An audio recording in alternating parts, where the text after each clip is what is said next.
Hey there, and welcome. Today, we're going to dig into some really powerful ideas aimed at helping parents and caregivers. Our whole goal here is to give you some practical, positive tools to build a real bridge of understanding and communication with your child. So, let's get right into it.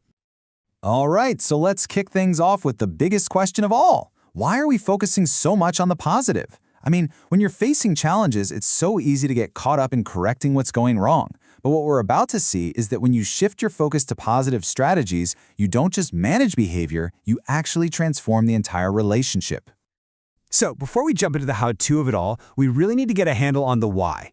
This first part is all about laying that solid groundwork, making sure we understand the core ideas that make these strategies work so well. And just look at the benefits here. This approach isn't about putting out fires, it's about building something new.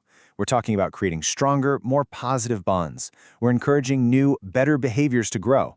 We're making sure the skills your child already has don't get lost. And maybe most importantly, we're helping them take steps toward being more independent. It's all constructive. Okay, so the engine that drives this whole approach is a concept called positive reinforcement. The definition sounds simple, but is incredibly powerful. It's basically any consequence that happens after a behavior that makes it more likely that behavior will happen again. You know, our brains are just wired to repeat things that lead to good outcomes. And let's be clear, this isn't about bribery. It's about tapping into how we're all naturally motivated.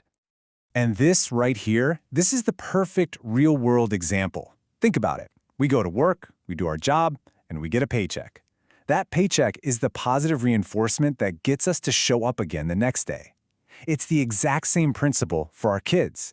When a good thing happens after they do something, they're naturally going to want to do it again. So what does this reinforcement actually look like day to day? Well, it usually falls into two big categories. On the one hand, you've got social reinforcement. These are the things we can give anytime, anywhere. A big smile, a high five, saying, "Wow, you did it." You can't underestimate how powerful that is, especially for the little ones. Then you have tangible reinforcement. This is the stuff you can hold, like a sticker, a favorite snack, or 5 extra minutes with the tablet. This can be a huge motivator for kids, even as they get into middle school. Now this is a game changer. This positive approach isn't about just ignoring bad behavior. It's about teaching a replacement. This quote says it all. It draws a clear line, you can't hit me, but then it immediately gives an acceptable option, but you can hit this pillow. See what's happening? You're not just saying, stop that, you're teaching, do this instead. That simple shift is everything. All right, let's move on to our next section, because this all builds on itself. We're going to shift from reacting to behaviors to proactively setting up the environment for success. And one of the most powerful ways to do that is with a good old-fashioned routine. You know, for any child, but especially for children with autism, the world can feel pretty chaotic and unpredictable. Routines and schedules are like an anchor in that storm. They create a predictable rhythm for the day, which lowers anxiety and, you guessed it, can seriously decrease challenging behaviors. When a child knows what's coming next, they feel safe, they feel in control. And that frees them up to learn and connect. And the great thing is, these schedules aren't one size fits all. You can totally adapt them. For kids who are visual learners or who aren't reading yet, a picture-based schedule like this one is perfect. Each picture is a clear signal for what's happening. For older kids who can read, a simple written checklist can work wonders. The format doesn't matter as much as the consistency. And here's another fantastic option, an object schedule. This is where you use real physical item to represent the next activity. So handing your child a crayon could mean it's time for art, or a spoon could mean it's snack time. It's super concrete, which makes it an amazing tool for very young kids or for children who need that physical cue to understand what's next.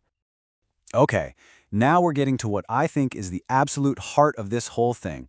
We've talked about setting up the environment and reinforcing behavior, but this next part is about unlocking a child's own personal power through communication.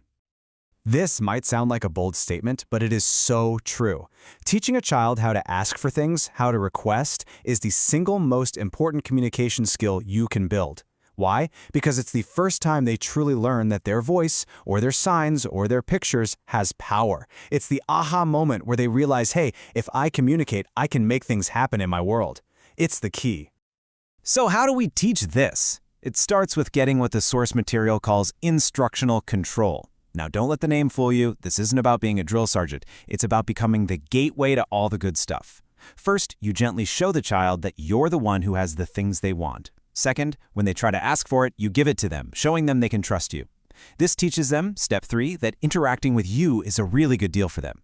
And through it all, step 4 is key. You're constantly cheering them on, reinforcing every single attempt they make. But of course, communication is so much more than just spoken words.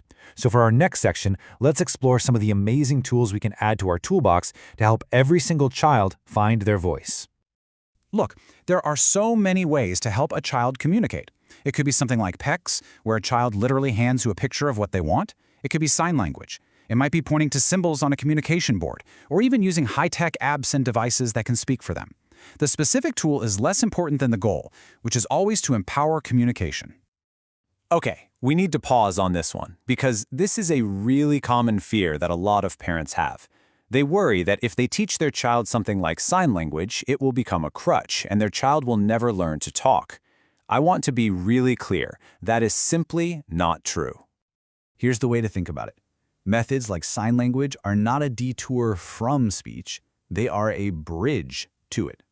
They give a child a way to get their needs and wants met right now, which cuts down on so much frustration and the tough behaviors that come with it. It builds that foundation of what communication is, and then spoken language often grows right on top of it. And that brings us to our final thought. All of these things we talked about, the reinforcement, the routines, teaching how to ask for things, they're all just materials. They're the planks and ropes used to build that bridge of communication. You don't have to build the whole thing overnight. So the real question to walk away with is this: what one small piece of that bridge, what tiny moment of connection can you build today? Thanks for joining us.